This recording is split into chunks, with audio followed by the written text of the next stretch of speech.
मैं आपको दुनिया का 8वां अजूबा दिखाने जा रहा हूँ भाई। गाइस मुझे भी खुद पता नहीं था। ये देखिए कुल्लू घाटी में एक ऐसा किला है। ये जो आप देख रहे हैं ना भाई लोग, दोस्तों जो ये नज़ारा है ना, ये रघुपुरगढ़ किला है और इसकी हिस्ट्री पर ली भाई ज़बरदस्त हिस्ट्री है इस जगह की। तो नमस्कार, मैं हूँ पवन ठाकुर। तो मैं पहुँच गया हूँ रघुपुरगढ़ किले में।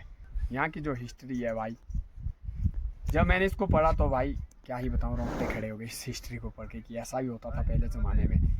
तो हिस्ट्री यहाँ पर ऐसी है, जब ठाकुरों का राज समाप्त हो गया उसके बाद मंडी के राजा ने यहाँ पर इस किले को अधिकार अपना बनाया था।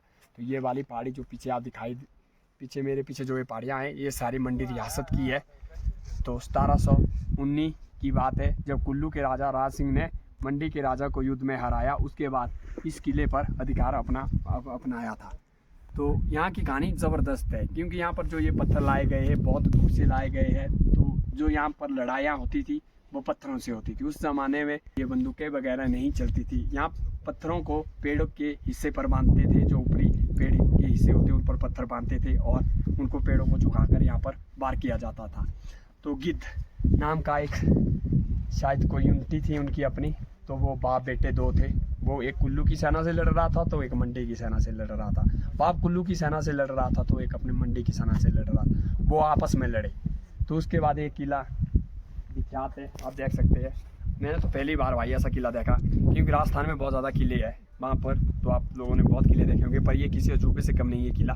यहाँ पर चारों साइड से जो बाउंड्री दी है ये पत्थरों से बनाई गई है। जो ये पत्थर लाए गए हैं ये बहुत दूर दूर से लाए गए हैं। तो सामने जलोड़ी पास है तो गाइस, और यहाँ पर जो बॉडी है, जो मंदिर है, ये भी एक ज़बरदस्त आकृति प्रकार के बनाए गए हैं। यहाँ पर शायद वैज्ञानिक भी हैरान होंगे कि भाई ये किस टाइप से बनाया गया है। तो नीचे जो बॉडी बनाई है ना भाई, देख सकते हैं यहाँ की बॉडी, ये पूरी लकड़ी की बनाई गई है और इसके अंदर पानी था। और अभी तो ग्लेशियर है, इतनी बर्फ़ है यहाँ पर। सोचो सर्दी के अंदर, जब सर्दी में बर्फ़ का मौसम होता है तो कितनी बर्फ़ आती है।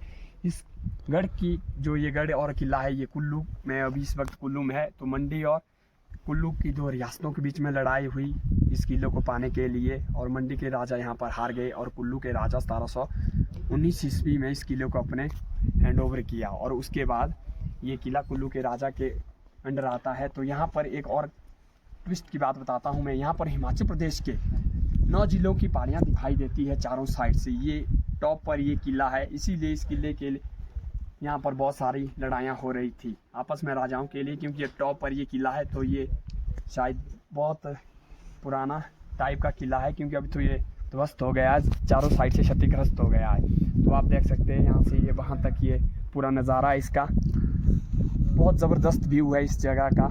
तो शायद मुझे लगता है यहाँ पर आज तक कोई पत्रकार या कोई रिपोर्टर नहीं पहुँचा होगा, क्योंकि इस जगह के बारे में किसी ने बताया ही नहीं होगा। तो भाई मैं आपको बता रहा हूँ, तो इस जगह पर आइए यार, बहुत दर्शन कीजिए। यहाँ पर मंदिर भी है ऐसी। गाइस वो आप देख सकते हैं वहाँ पर जो क्षेत्र थे ये युद्ध के दौरान प्रयोग किया जाता था इन चीज़ों का। तो जो ये सामने ट्रैकिंग और कैंपिंग करने के लिए आप संपर्क कर सकते हैं माई मनाली एडवेंचर में, क्योंकि मैं भी उनके साथ यहाँ पर आया, बहुत अच्छा लगा यहाँ पर आके। क्योंकि जिपी में भी उनका कॉटेज है, मनाली में भी है, और कसोल में भी, और गरसा में, हर जगह पर उनके आपको कॉटेज मिलेंगे। तो गाइस यार बहुत सही ट्रीट करते हैं यहाँ पर। मैं कैंपिंग साइड आ गया था उनके, और इसके बाद उन्होंने मुझे जलोड़ी पास किया और रघुपुरगढ़ किले में लाया। तो मुझे आज इसकी हिस्ट्री भी पता लग गई गाइस यार, मुझे ये पता नहीं था। तो आप लोगों को भी शायद किस को पता नहीं था कि मेरे माध्यम से इस गढ़ और इस किले की हिस्ट्री पता चल रही है। तो गाइस यार सपोर्ट कीजिए, और मैं आगे बढ़ रहा हूँ भाई। बुकिंग कर सकते हैं आप, डिस्क्रिप्शन में मैं नंबर दूंगा और उनका लिंक दूंगा। तो जय हिंद, जय हिमाचल।